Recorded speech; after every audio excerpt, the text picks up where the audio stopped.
నమ్మితే రక్షిస్తాడా? నమ్మరుగా? ఇప్పుడు చూపిస్తాను ప్రూఫ్.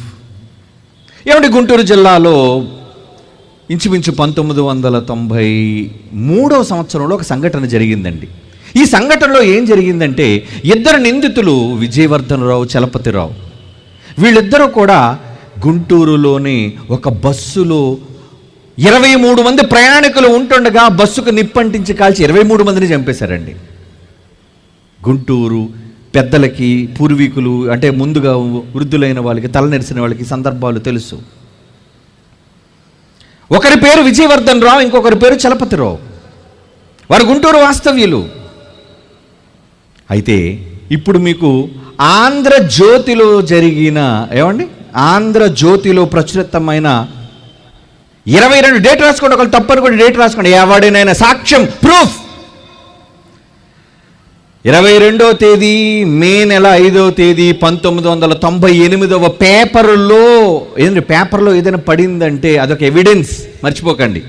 ఈవెన్ కోర్టు కూడా, in the court of law it's an evidence. అలాంటి ఒక పేపర్ ప్రకటన ఈరోజు మీకు చూపిస్తాను. ఓకే, తప్పు చేశారు, జైలుకి వెళ్ళిపోయారు. ఈ జైలులో ఏం జరిగిందో తెలుసా అండి? వాళ్ళకి ఇగోండి, బస్సు దగ్ధం మృతుల కుటుంబాలకు ఖైదీల విన్నపం, అదిగోండి తేదీ కూడా పైన వేసాను చూసారండి, చాలా ఓల్డ్ది కాబట్టి అండి పేపర్ కటింగ్ అలా ఉంది. ఏమండి, ఇందులో కింద కోర్టు ఉరి తీసేమంది, హైకోర్టు ఉరి తీసేమంది, సుప్రీంకోర్టు ఉరి తీసేమంది, చివరికి దేశ రాష్ట్రపతి, ప్రెసిడెంట్ ఆఫ్ ఇండియా కూడా ఉరి తీసేయమన్నాడు.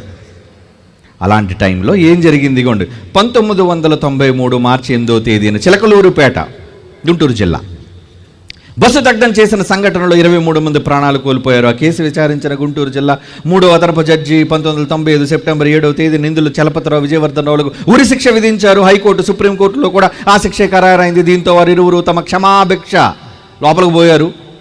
ఇప్పుడు వీళ్ళకి పశ్చాత్తాపం వచ్చింది, మహాఘోరం చేశాం, తప్పు చేశాం, మమ్మల్ని క్షమించండి అని వారు క్షమాభిక్ష ప్రసాదించినప్పుడు రాష్ట్రపతికి చేసిన విజ్ఞప్తి తిరస్కరించడంతో ఏమండి, గత ఏడాది మార్చి 29వ తేదీ తెల్లవారుజామున 5 గంటలకు డేట్ ఫిక్స్ అయిపోయింది, ఉరి తీసేయమని.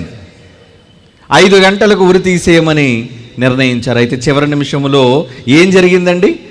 కాగా సంవత్సరం 29వ తేదీ ఏడాది కాలంగా వారు మృత్యుముఖంలో కొట్టుమిట్టాడుతున్నారు. చూస్తున్నారు కదా, ఇదిగోండి ఇక్కడ చదువుతున్నాను. వారిని ఉరి తీయాలని నిర్ణయించిన సమయానికి ఒక రోజు ముందు చివరి కోరిక ఏంటి అని జైలు అధికారులు ప్రశ్నించగా ఏమడుగుతున్నారండి?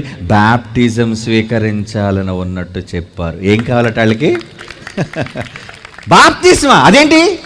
నమ్మి బాప్తిజం పొందినవాడు రక్షింపబడిన. మార్కు సువార్త 16:16. నమ్మి బాప్తిజం పొందినవాడు రక్షింపబడును. బైబిల్ చదివారు, బైబిల్ తెలుసుకున్నారు. చివరి కోరికంటే బిర్యానీ ప్యాకెట్ అడుగుతారు, లేదంటే భార్యాభర్తల బంధువులు చూపించమంటారు, పిల్లల్ని చూపించమంటారు. ఏమండి, కానీ వీళ్ళు ఏమడుగుతున్నారు? మాకు వెంటనే బాప్తిస్మం ఇచ్చేయండి. మరి కోరిక నెరవేర్చాలి కదండి ఖైదీలు. చివరి కోరిక బాప్తిస్మం స్వీకరించాలని ఉన్నట్టు చెప్పారు. వారు చెప్పిన గత ఏడాది మార్చి 29వ తేదీ సాయంత్రం వారు బాప్తిజం స్వీకరించారు. బాప్తిజం తీసేసుకున్నారండి, ఇద్దరు ఇచ్చేశారు. ఆ తర్వాత కొద్ది గంటలకే వారికి అమలు జరపాల్సిన ఉరి శిక్షపై స్టే రావటం, ఇప్పుడు ఆ శిక్ష పూర్తిగా రద్దు కావటం విశేషం. ఏమైంది? గంటల్లోనే తేడా. సంవత్సరాలు కోర్టులో కేసులు నలుగుతుంటే, సంవత్సరాలు కోర్టులో కేసులు నలుగితే ఏంటంటే బాప్తిసం తీసుకున్న గంటలో, నేను రాసిన మాట, పేపర్లో ప్రచురించబడిన వార్త, ప్రూఫ్, ఎవిడెన్స్. ఎవరి కోసం ఈ ప్రూఫ్? నమ్మని సన్నాసుల కొరకు, యేసు ఒక కల్పిత పాత్ర అనే ఒక దుర్మార్గుల కొరకు. ఇలాంటి దుర్మార్గులందరినీ ఛానల్లో ఇంటర్వ్యూ చేసిన పిచ్చోళ్ళ కోసం. చూడండిరా, ఇలాంటిది ప్రచురించడానికి దమ్ము లేదా?